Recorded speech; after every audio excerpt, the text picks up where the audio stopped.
É, gente, não é fácil não, quando a gente ganha aqueles quilinhos a mais, quando a gente sabe que está acima do peso, é difícil admitir que talvez a gente esteja liberando a obesidade. Mas eu quero que você pare para pensar o seguinte, por que algumas pessoas se tornam obesas e outras não? E esta é uma pergunta que levou uma equipe de pesquisadores do Institute for Developing Mind at Children's Hospital em Los Angeles. E eles foram estudar com o uso de exames de imagens para investigar respostas neurais a alimentos entre adolescentes com excesso de peso em comparação com adolescentes magros. Essa equipe observou que os estímulos alimentares ativavam regiões do cérebro associadas à recompensa e emoção em todos os grupos. Este resultado é preocupante porque quer dizer que as pessoas não se tornam obesas porque querem. Elas têm uma questão aí a ser tratada também no campo das emoções. E é por isso que a gente convidou hoje a especialista em estilo de vida e obesidade, doutora Claire Ercole Jacquet, para falar sobre esse assunto tão importante com a gente. E você é imprescindível nessa conversa, porque talvez alguém da sua família esteja passando dos limites, talvez você esteja precisando de ajuda. Então, essa é a oportunidade. Você pode, inclusive, mandar aqui a sua pergunta para a gente através do WhatsApp. Está aberto para falar com você. O nosso número é esse, ó, 12 98266 0004. O QR Code também está aqui no cantinho da tela, você aponta a câmera do celular aqui para ele e você também vai ser direcionado para falar com a gente aqui a hora que quiser ao longo desse programa, combinado? Doutora Claire, bem-vinda ao Vida e Saúde. A doutora está falando lá de Loma Linda, na Califórnia, nos Estados Unidos. E eu sei que você tem estudado bastante sobre esse assunto aí, não é mesmo, doutora? É verdade. Boa tarde. Muito prazer e muito obrigada pelo convite. Estou muito feliz de estar com vocês aqui. Nós estamos contentes também porque a obesidade é um assunto sério, doutora. E eu queria que você começasse... A gente tem uma dinâmica aqui rapidinho, mas dando um panorama geral, o que realmente é a obesidade? Claro. Obesidade, então, o que é? Não... É uma doença crônica como qualquer outra, como pressão alta, como diabetes, como aumento do colesterol. O aumento da gordura corporal faz com que a gente acaba tendo consequências metabólicas, mecânicas, psicossociais, e aí acaba causando doenças no nosso corpo, obviamente, e na nossa mente. Doutora, a pessoa obesa, ela sofre muitos preconceitos, que talvez ela mesma tenha carregado, tenha formado e também que a sociedade, a cultura vai trazendo. E a gente preparou aqui alguns mitos e verdades justamente para tratar sobre esse assunto, para entender o que é obesidade de verdade e quais são as implicações. Vou começar com esse aqui primeiro, olha. A obesidade não é uma escolha e não uma doença. Eu acho interessante essa fala aqui, quero saber se ela... Porque tem gente que fala assim, é gordo porque quer. Uhum. É gordo porque não tem vontade, tem falta de não tem força de vontade para vencer. Fala um pouquinho disso pra gente, é mito ou verdade? Claro, claro. Então isso aí, bom, felizmente, isso é um mito. Então não é uma escolha, ter a doença da obesidade. É uma doença, como falei, uma doença crônica. E essa doença, esse excesso de gordura que nós acabamos tendo no nosso corpo tem impactos negativos na nossa saúde. Uhum. Como, por exemplo, aumento da pressão, diabetes, aumento do colesterol. Uhum. E isso são mais as coisas mais metabólicas. Se a gente for para a área mais mecânica, então, por exemplo, se a gente tem bastante gordura no corpo, especialmente nessa área do pescoço, a gente vai acabar tendo a apneia obstrutiva do sono. Quando a gente está com muita gordura em outras partes do corpo também, nas pernas, nas juntas, a gente acaba criando as artrites, as osteoartrite que a gente tem geralmente nas cadeiras ou nos joelhos. Uhum. Então, a gordura é uma doença crônica e acaba causando todas essas consequências. Tá. E claro, como eu falei anteriormente, da mente psicossocial é a depressão e a ansiedade, porque é uma mão, como vamos dizer assim, Uma via de mão dupla. exatamente, uma via de mão dupla, porque a depressão causa obesidade e a obesidade causa depressão. Entendi. Vamos para esse próximo aqui, que eu quero saber se é mito ou verdade. A obesidade não é uma questão genética. E aí? E aí? Então, obesidade é devido a muitos fatores, e genética é um deles. Ok. É uma questão genética, pode ser uma questão genética. Em 2007, os pesquisadores acharam um gene chamado FTO. Esse gene é associado com a doença da obesidade. O que ele faz? Ele aumenta o apetite e diminui o quanto você gasta de energia. Então, é uma combinação letal. Uhum. Então, tem esse gene. Então, pode ser considerada uma questão genética, mas também tem a questão estilo de vida, ou não? A questão genética aqui é bem pontuada. Não, porque não necessariamente vai ser. Temos casos que temos esse gene FTO, mas tem casos que não, certo? Então, tem outras causas de obesidade também, como doenças. Hipotireoidismo, então a tireoide, né, pode causar anticoncepcional, medicações. Medicações é uma das causas mais comuns, medicação para pressão, anticoncepcional, como falei, mais o injetável e o implante, gravidez, não dormir bem. E a depressão, como eu falei também, que é o ciclo vicioso, né? Que também pode causar obesidade, além de problemas com o estilo de vida. Quero que você dê uma checada agora nesse item aqui e me diga se é mito ou verdade. Opa, deu uma enroscada aqui, vamos lá, ó. Estar acima do peso nunca é saudável. Na verdade, isso é verdade. Tá. Isso não é um mito. Por quê? Vou explicar o porquê. Mas mesmo aquelas pessoas que estão acima do peso e falam assim, mas eu fiz os meus exames e deu tudo ok. Colesterol tá em dia, minha glicemia tá em ordem, tá tudo redondinho. Mesmo essas pessoas. E eu vou explicar o porquê. Para a gente saber se nós temos a doença da obesidade ou não, a gente calcula um número. A gente calcula o índice de massa corporal. Certo. O que é o seu peso em quilos dividido pela a sua altura em metros ao quadrado. Vai te dar um número. E aí que você vai ver se você está acima do peso, com obesidade, ou abaixo do peso ou normal. Para você ver, mesmo tendo todos os examezinhos normais, a cada 5 pontos acima do índice de massa corporal, a mortalidade aumenta em 30%. Isso sem comorbidade, sem você analisar outros fatores. Só estando acima do peso já aumenta em 30%? Exatamente. E aumenta 40% o risco de ter um infarto cardíaco ou um AVC. Tá. Outra coisa importante, para 1 quilo que a gente ganha, o risco para você ter diabetes no futuro é de 9%. Realmente preocupante, né? É preocupante mesmo tendo os exames normais. Tá. Então, até a sua média de vida é reduzida dependendo do seu número. Se você tem o índice de massa corporal mais que 30, que é considerado obesidade, a sua média de vida é reduzida de 2 a 4 anos. Realmente. Então, dá para se considerar uma bomba relógio. A qualquer momento pode dar um tilt. Vamos ver esse outro item aqui, doutora. Todas as calorias são iguais? Essa é boa. Essa é boa, essa é muito boa. Na verdade, eu vou te dizer a resposta sim e não. E o porquê.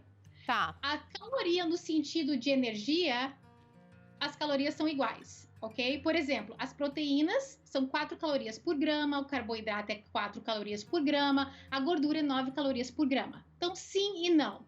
Agora, o que é importante é da onde vem a caloria, para onde ela vai e qual a doença que ela pode causar. Ok? Então, deixa eu te dar um exemplo.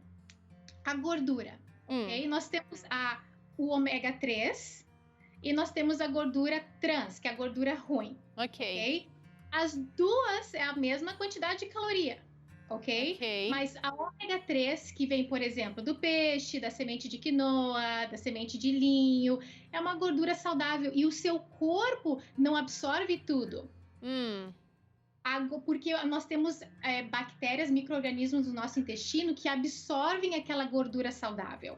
Agora, a gordura trans, que vem dos cookies, das bolachas, das pizzas, hambúrguer, refrigerante, essas bactérias não querem. Então, toda essa gordura que você recebe, você vai absorver tudo que você come. Uau! Então faz muita diferença eu escolher de onde vão vir as calorias que eu vou ingerir. Se vai ser de um suco de laranja ou de um refrigerante zero, que precisa ser medido isso aí. Caloria vai ser igual, mas a qualidade não tem nada a ver. Quero saber o seguinte. Ótimo. Devemos ter metas realistas de perda de peso para evitar frustrações. Isto é verdade, doutora? Ok, eu vou dar a mesma resposta que antes. Sim e não, e eu vou dizer o porquê. Depende de cada pessoa é diferente. As pesquisas anteriormente mostravam que se você tem uma meta realista, você tem mais sucesso na perda de peso.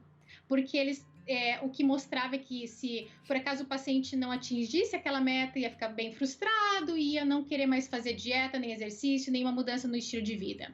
Certo. Mas agora, as pesquisas agora mais recentes mostraram o contrário, que se você tem uma meta mais agressiva, o seu sucesso de perder peso é maior.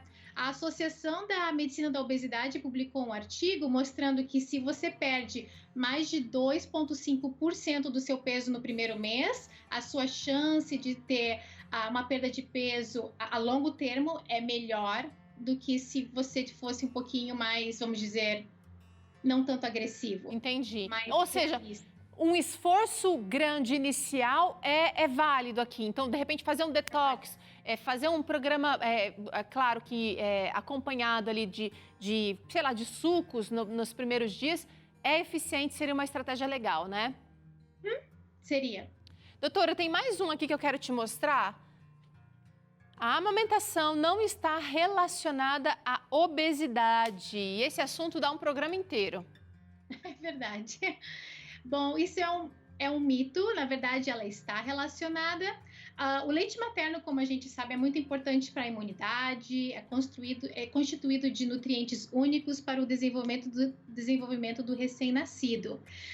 Mas o interessante é que as crianças que mamam no peito, elas acabam a preferência delas por comidas mais saudáveis é maior e elas sabem como regular o alimento. Não é nem tanto colocar o leite materno na garrafa, na mamadeira, mas o mamar no peito faz com que elas tenham essa regulação de comida melhor. Uau. Mas não significa que quem não mama no peito vai ter obesidade. Apenas significa que é um fator de proteção se o neném mama no peito por bastante tempo, pelo mínimo por 6 meses. Doutora, existem várias estratégias que os especialistas têm usado para tentar ajudar a resolver o problema da obesidade. A gente já sabe que a dieta, a gente já sabe que a atividade física é super importante, o descanso é muito importante também. Mas eu queria que você falasse rapidamente sobre uma ferramenta chamada entrevista motivacional que tira o paciente daquele estado de inércia e torna ele protagonista no tratamento da obesidade. É isso?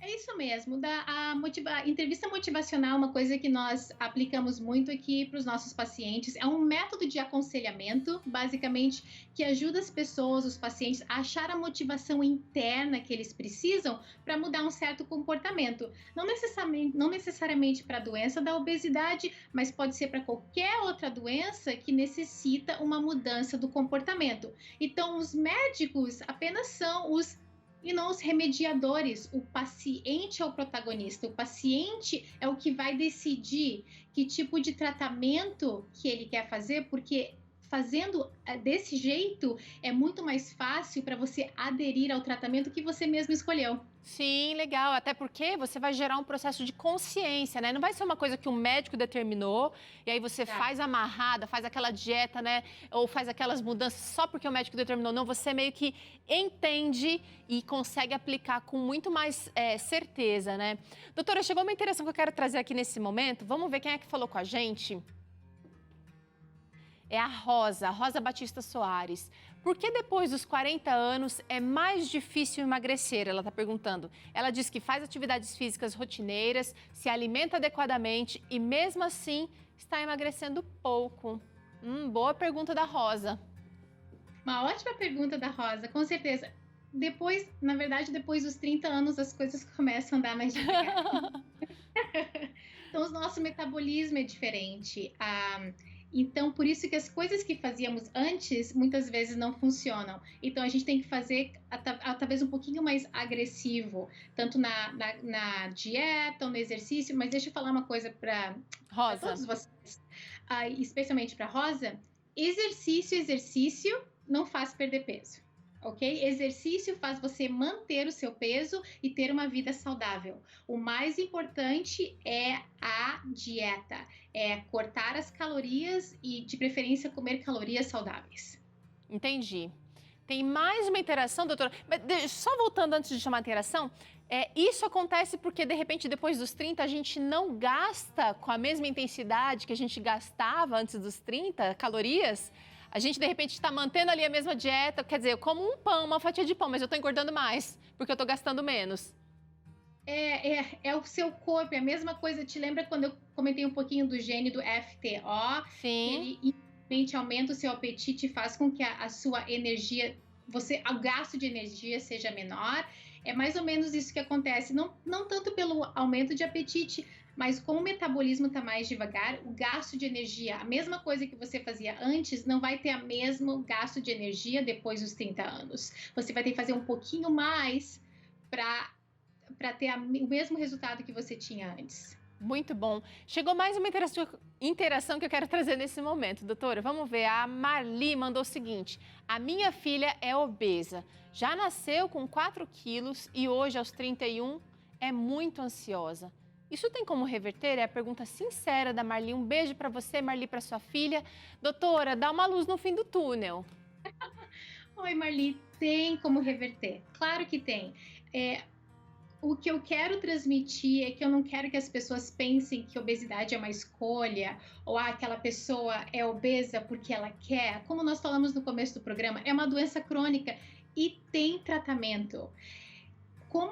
Especialmente para as pessoas que têm a obesidade desde pequena, a gente precisa também investigar mais coisas para saber se tem alguma síndrome, se tem alguma doença que está causando, as medicações que a pessoa toma. E nós, como médicos, estamos aqui para ajudar nesse processo de fazer mais exames e saber o porquê desde o começo. Porque tem muitas outras doenças que nós temos e não sabemos. Eu tenho obesidade desde que eu era pequena. Ok, isso me dá uma luz no fim do túnel. Talvez é outra coisa que seja um tratamento bem diferente. Então, nós precisamos fazer aquela completa avaliação para saber o porquê. Doutora, eu fiquei muito curiosa aqui com essa entrevista motivacional. Já quero fazer o convite aqui em público, porque a gente quer entender mais sobre essa estratégia para tratar a obesidade, além das outras que você já mencionou aqui, que o Vida e Saúde tem trabalhado bastante, né? De alimentação saudável, de temperança, de atividade física intensa. Mas por hoje eu quero te agradecer muito pela participação aqui e já deixar o convite para uma próxima oportunidade. Obrigada. De nada, obrigada pelo convite. Bom, é o seguinte, gente, a gente vai fazer um rápido intervalo agora, mas na volta tem claramente, o Dr. César vai trazer uma ideia, uma conversa interessante aqui sobre se você consegue tirar lições dos seus erros e também a importância dessa atitude para a nossa vida. Além disso, tem estreia nova aqui da nova temporada, na verdade, do Corte Certo aqui no Vida e Saúde. E hoje você vai aprender também essa torta de espinafre com frango vegano. Vida e Saúde volta já já, é rapidinho.